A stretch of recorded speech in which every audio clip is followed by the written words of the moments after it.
I'm a British female. I love this country and I give this country. Now you're calling me a problem. I don't think I am. I think you are. Second point is, as a Muslim female, okay, my parents might not... But do not mix up somebody, a thug, a racist, and so on, attacking somebody in a street with the right of Fleming and me to say what we see in the Quran, what we think of Muhammad, and maybe even asserting our right to say so. Okay, all right, now... Hey my darlings, welcome and welcome back to my channel. It's a baby girl in the building. My name is Ovuada Okpen. I'm a Nigerian-based YouTuber. If it's the first time you're seeing me, thank you so much for tuning into my channel. Today we'll be doing another reaction to Douglas Murray, in which he educated and schooled a young Muslim student, which made her speechless on free speech. So if you want to see me do this, don't go anywhere. Go right to this video. You are about to see Douglas Murray tell the truth as it is. Douglas Murray breaks the silence on immigration and speaks what is on everyone's mind. In the following clip, Douglas Murray educates a young Muslim student. Douglas Murray did not hold back. Thank you. Thank you very much. Tariq says that Europeans associate Islam with violence. There is some truth in that. There is also a very obvious reason for that, which is that Islam is associated with violence. Wow. It just said Islamic associated with violence. I don't know if that is true, but majority of those that are terrorists are usually Islamic. Correct me if I'm wrong. It was not Buddhists who flew planes into the Twin Towers. It was not Hindus or Jews that blew up the London Underground in buses a few years ago. And that simple fact has to be acknowledged if you're even going to start a dialogue. Now, what is happening, ladies and gentlemen, it's not a pantomime. I'd argue that Europe has done not too badly, considering the circumstances. In the middle of the last century, there was an almost negligible Muslim presence in Europe. At the turn of the 21st, in Western Europe alone, there were 15 to 17 million Muslims. That's a very fast migration, ladies and gentlemen, one of the fastest in human history. And no society would find it easy to deal with that kind of migration. As it happens, European societies, Western European societies have, I think, dealt with this much better than some would. Certainly, Muslims coming to live in Britain and in Western Europe enjoy more rights and better rights, among them freedom of worship, than they do in any Islamic country in the earth here today. Wow. We do have a problem. We have a problem when the failures of Islam throughout the world, the failures of all Islamic societies, come here into Britain. Their intolerance of freedom of conscience, their intolerance of apostates, their intolerance of freedom of expression and freedom of speech, their intolerance of minorities, other religious minorities, sexual minorities, their intolerance of gays, their dislike and distrust of half of the population, women, and many, many other things. And the call, what's more, for a parallel legal system within Britain and European societies. This is monstrous. No other group behaves like this, asks for parallel laws. This is a fundamental problem, and it's one we're going to have to deal with. It's a problem... This is actually very weird, but what it speaks the truth. He's actually saying it's the way it's...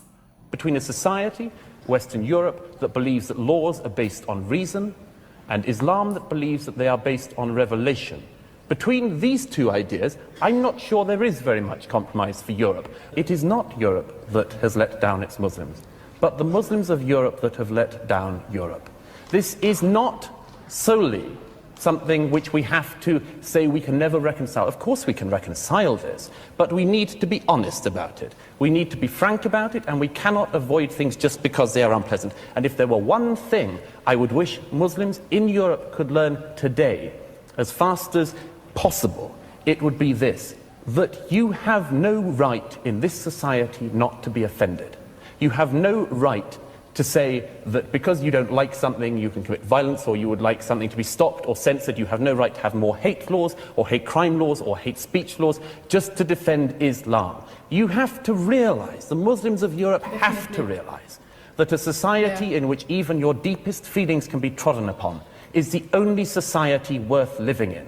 And the sooner we can learn that, the sooner that Islam can learn that within Europe, the better. It is not Europe that has failed its Muslims. It is Islam that has failed Europe. I'd argue Islam has failed its Muslims. Thank you. Islam has Douglas failed Murray Muslims brings well. attention to the rapid and unprecedented migration of Muslims into Europe, a phenomenon that no society can easily absorb in a short period. This mass migration is one of the fastest in human history, and it's understandable that it would bring significant challenges. Despite these challenges, European societies have made commendable efforts to accommodate these new arrivals, providing them with rights and freedoms that are often lacking in their countries of origin. Europe's approach to integration has been notably generous. For example, countries like Germany and Sweden have welcomed large numbers of refugees, offering them housing, education, and healthcare. This level of support is a testament to Europe's commitment to human rights and dignity. In contrast, great. many Islamic countries, even wealthy ones, have been less willing to take in refugees, highlighting a stark difference in approaches. However, integration is not a one-way street. While European societies strive to be inclusive and supportive, it's equally important for Muslim communities to adapt to the values and norms of their new homes. Yeah, I totally agree with that. Immigrants are supposed to adapt to whatever culture or change in their host country and not like impose their own culture, their own beliefs on their host country. Wherever you are, you moved into that country, so you are supposed to learn and behave and adapt to what they think and adjust to the environment. Like me, I'm an African, I'm a Nigerian. If I'm to relocate to Europe, for example, I'm supposed to adapt. If I can't cope with the environment, if I cannot cope with their culture, I move to another country or move back to Africa. You can't just move into a place and impose your culture, your beliefs on them. No. If you're not comfortable with the way they think or their belief system, you leave and not impose yours on them. That's my own take on this, actually. This means embracing core Western principles such as freedom of expression, gender equality, and secular laws. These values are fundamental to European society and are essential for maintaining social cohesion and harmony. Statistics support Murray's concerns about integration. For instance, studies have shown that second-generation immigrants in Europe often experience higher unemployment rates and face greater challenges in education compared to their native counterparts. This indicates that integration efforts need to be more robust and that immigrant communities must engage more actively in the process. Young lady here with the headscarf, and then we'll come to our panel. I'm a British female. I love this country and I give this country. Now you're calling me a problem. I don't think I am. I think you are. Second point is, as a Muslim female, okay, my parents might not let me go somewhere late at night because people are racist to me. They tell me to go back. I feel you are the problem if you can't adapt to the culture of a particular country. If you move into a country, you feel they're not okay with you, then you move out. You don't have to impose your own right on them. And now they are accusing you as a problem. You are telling them they are the problem. This is very, very funny. Very, very funny. Let's continue. Home and they hurt me. I got hit by 2 white guys and they laughed at me because I'm a scarfy, okay?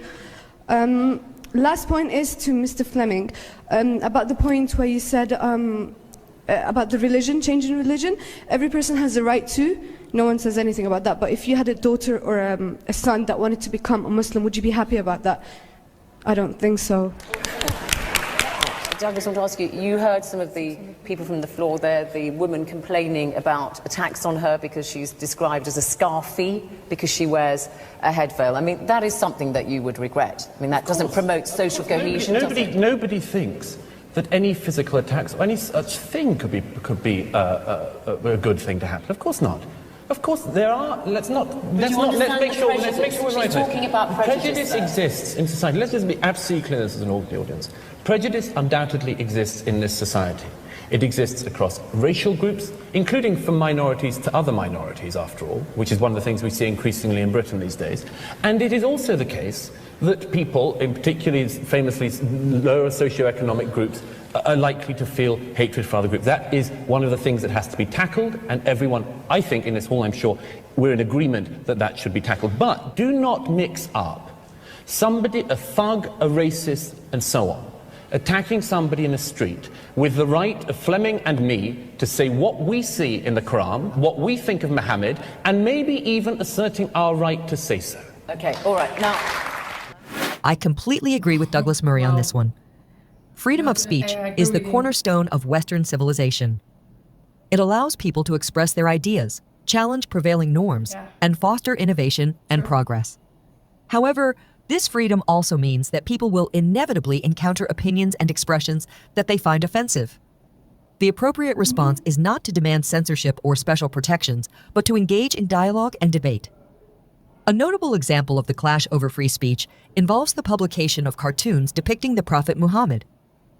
These cartoons, first published in a Danish newspaper in 2005, sparked global protests and debates about the limits of free speech.